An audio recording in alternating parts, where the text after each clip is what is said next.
আসসালামু আলাইকুম ওয়া রাহমাতুল্লাহি ওয়া বারাকাতুহু। আরবি ভাষা শিক্ষার্থী প্রিয় ভাই ও বোনেরা এবং সম্মানিত মুআল্লিম ও মুআল্লিমা সবাইকে আজকের দর্সে আহলান ও সাহলান। কিরাআতুল আদাদি ওয়াল আওকাত, সংখ্যা ও সময়ের ব্যবহার কিতাবটির উপরে আমরা ধারাবাহিকভাবে আলোচনা করছি। ইতিপূর্বে আমরা প্রথম ও দ্বিতীয় দর্স নিয়ে আলোচনা করেছি। আজকে আমরা 3 নম্বর দর্স নিয়ে আলোচনা করব। পিছনের মতো অনুরোধ থাকবে, আপনারা যারা প্রথম ও দ্বিতীয় দর্সের আলোচনাগুলো শোনেননি তারা মেহেরবানি করে শুনে নেবেন। যেহেতু এটা ধারাবাহিক আলোচনা, এক দর্সের সাথে আরেক দর্সের আলোচনার অনেক মিল রয়েছে। এই জন্য আপনি যদি পিছনের আলোচনাগুলো না শোনেন তাহলে দেখা যাবে এই দর্সটা আপনার জন্য একটু কঠিন হতে পারে। তাহলে চলুন 11 ও 12 সংখ্যার আলোচনা। 11 ও 12 সংখ্যার এখানে আলোচনা। প্রথম দর্সে 1, 2 নিয়ে আলোচনা করা হয়েছিল, দ্বিতীয় দর্সে 3 থেকে 10 পর্যন্ত, আর আজকের দর্সে 11 ও 12 সংখ্যা। প্রথমেই মুজাক্কার ও মুয়ান্নাস, এটা পিছনে তোমরা বলেছি। দেখেন 11 আহাদা আশারা 11, ইহদা আশরাতা 11। তাহলে এটা হলো মুজাক্কার আর এটা হলো মুয়ান্নাস। ঠিক এমনি ভাবে 12 ইসনা আশারা, এটা হলো মুজাক্কার, আর ইসনাতা আশরাতা এটা হলো মুয়ান্নাস। তাহলে আহাদা আশারা মুজাক্কার, ইহদা আশরাতা মুয়ান্নাস। ইসনা আশারা মুজাক্কার 12, ইসনাতা আশরাতা মুয়ান্নাস 12। উপরের সংখ্যা দুটিকে আল আদাদুল মুরাক্কাব বলে। 1 থেকে 10 পর্যন্ত সংখ্যাগুলোকে আল আদাদুল মুফরাদ বলে। আর এখানে যেহেতু দুইটা মিলে একটি সংখ্যা, যেমন দেখেন আহাদ 1 আবার আশার 10, তাহলে দুইটা মিলে যেহেতু এখানে একটি সংখ্যা হচ্ছে, এই কারণে এই সংখ্যা মানে 11 ও 12 সংখ্যাকে বলা হবে আল আদাদুল মুরাক্কাব। তাহলে এইবার দেখেন এই সংখ্যা দুটি ব্যবহারের নিয়ম কানুন। আচ্ছা, মুজাক্কার ও মুয়ান্নাস এর দিক থেকে আদদ সবসময় মাদুদ এর মতো হবে। মুজাক্কার ও মুয়ান্নাসের দিক থেকে আদদ সবসময় মাদুদের মতো হবে। মাদুদ যদি মুজাক্কার হয় তাহলে আদদও মুজাক্কার হবে। যেমন দেখেন আহাদা মুজাক্কার, আশারা মুজাক্কার, এই দুইটা তো আদদ। আর অলাদান মুজাক্কার, তাহলে মাদুদ যদি মুজাক্কার হয় তাহলে আদদও মুজাক্কার হবে। এবার দেখেন ইহদা মুয়ান্নাস, আশরাতা মুয়ান্নাস, এই দুইটা মিলে তো আদদ, আর এই বিনতান হলো মাদুদ। তাহলে মাদুদ এখানে কি হয়েছে? মুয়ান্নাস, এই কারণে আদদটাকেও মুয়ান্নাস হিসাবে নিয়ে আসা হয়েছে। মানে মাদুদ যেমন হবে 11 ও 12 এর আদদ মাদুদের মতোই হবে মুজাক্কার মুয়ান্নাসের দিক থেকে।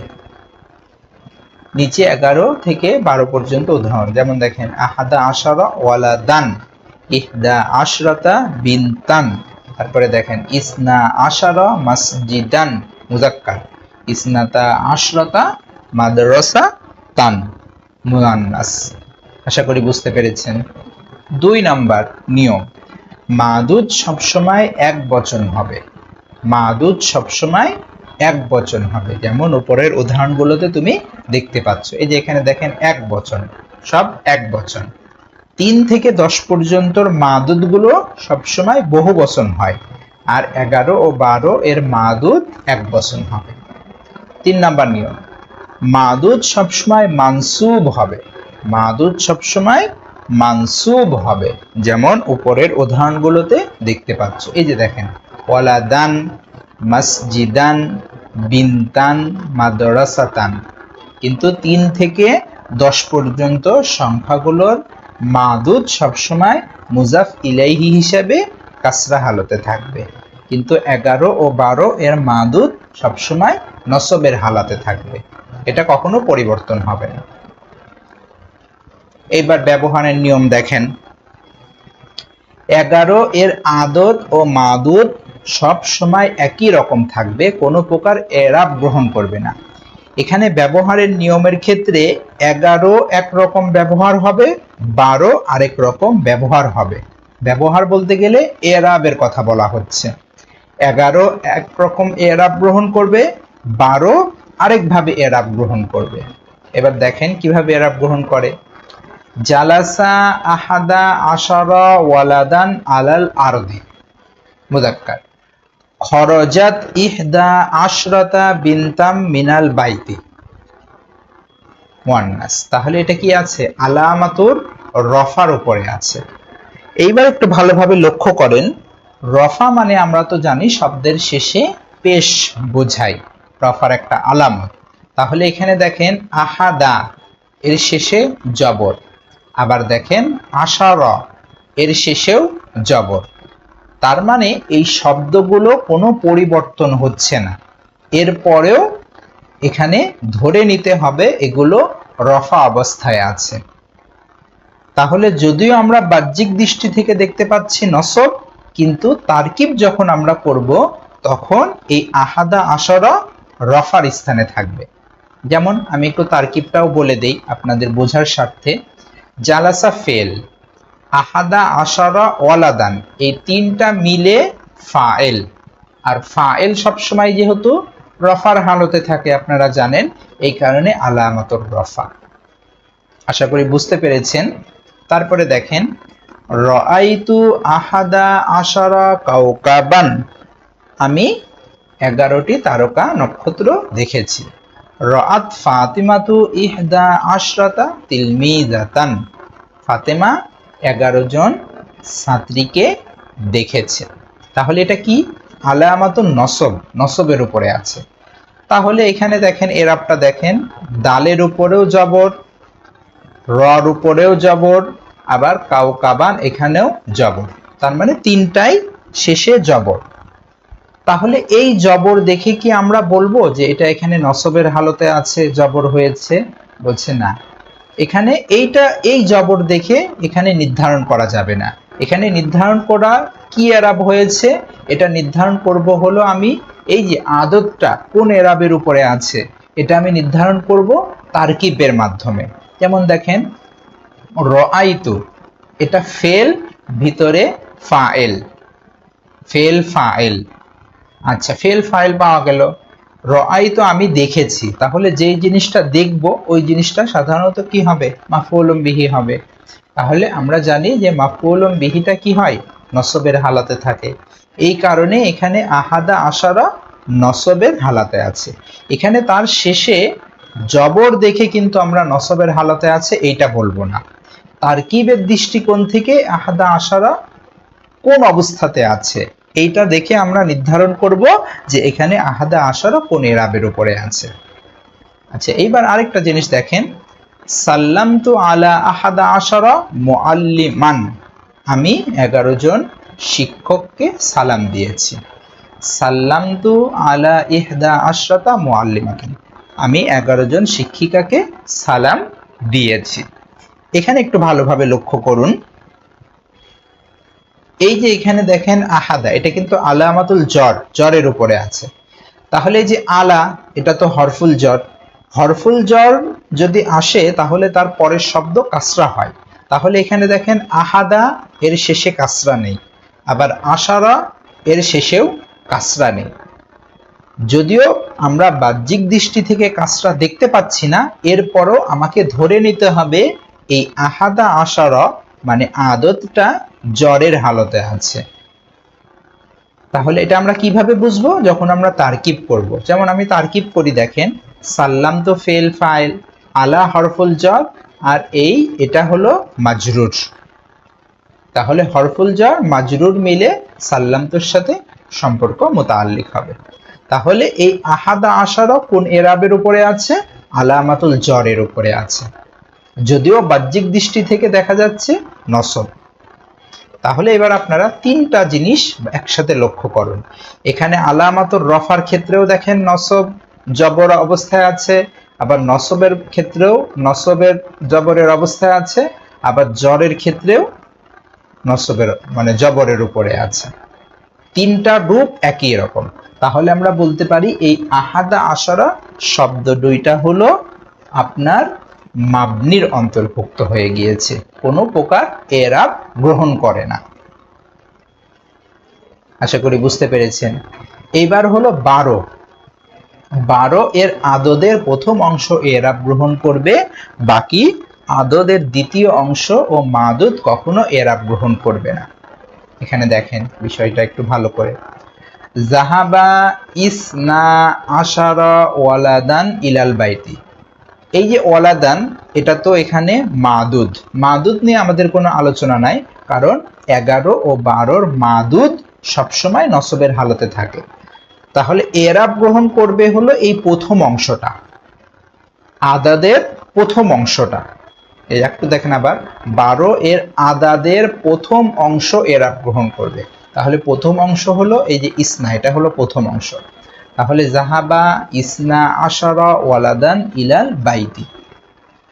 তারপরে জাহাবাত ইসনাতা আশরাতা বিনতান ইলাল মাদ্রাসাতি। তাহলে এখানে দেখেন তাসনিয়া শব্দ, এটা ইসনাতা বা ইসনা।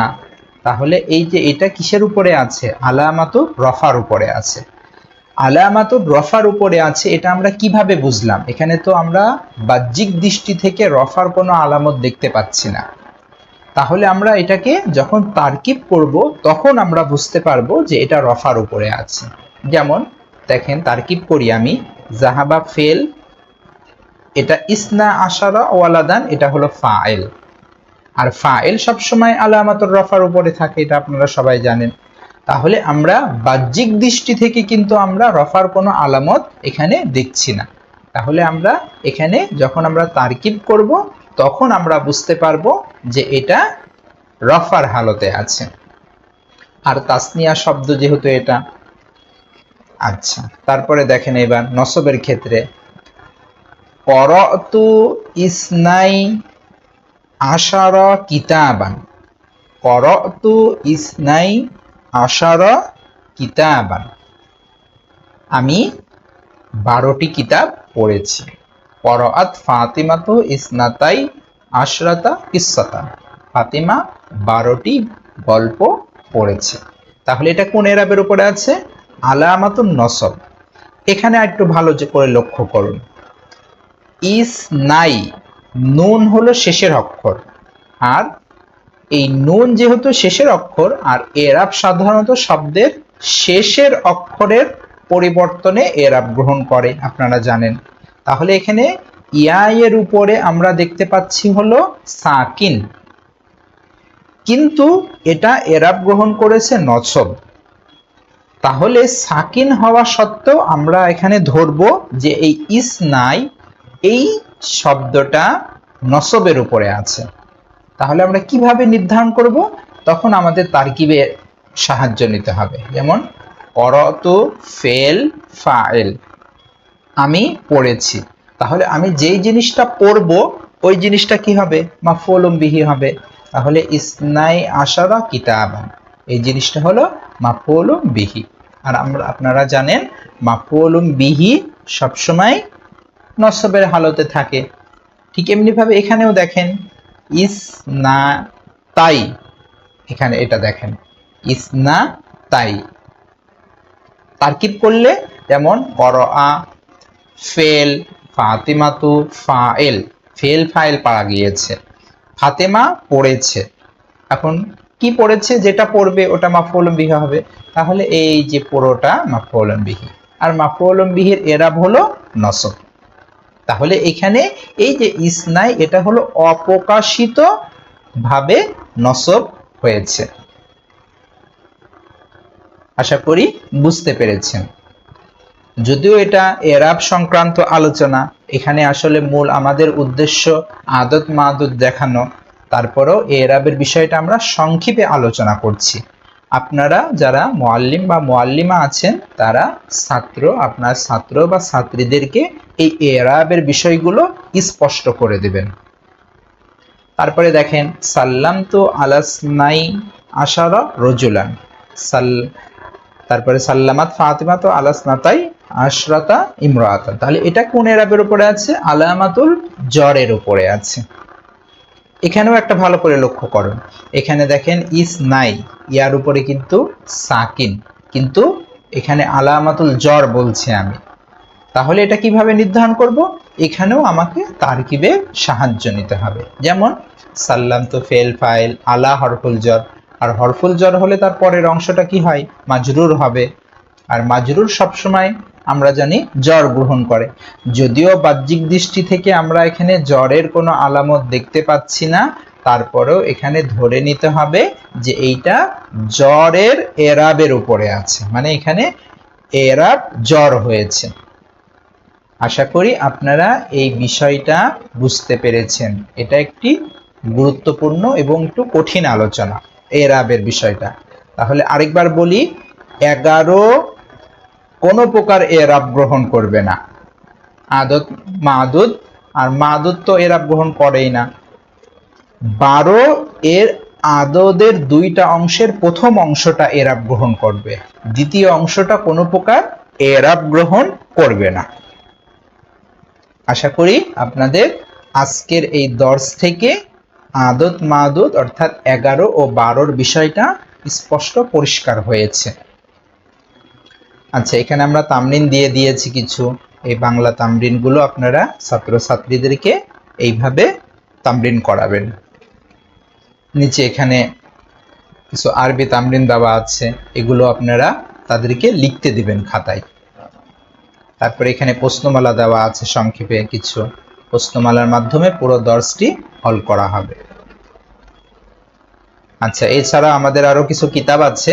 আপনারা যদি আমাদের এই কিতাবগুলো সংগ্রহ করতে চান তাহলে আমাদের সাথে যোগাযোগ করবেন মাকতাবুল কোরআন, ভেড়ামারা, কুষ্টিয়া, এই নাম্বারে। তাহলে আজকে এই পর্যন্তই। সামনের দর্সে আমরা আলোচনা করব আদ-দরসুর রাবি থেকে 13 থেকে 19 পর্যন্ত সংখ্যা নিয়ে আমরা আলোচনা করব। তাহলে সবাই ভালো থাকবেন। যদি এই দর্সটি আপনাদের কাছে মূল্যবান মনে হয় তাহলে আপনারা আপনাদের অন্যান্য সাথী ভাই ও বোনদেরকে দেখার সুযোগ করে দেবেন। আসসালামু আলাইকুম ওয়া রাহমাতুল্লাহি ওয়া বারাকাতুহু।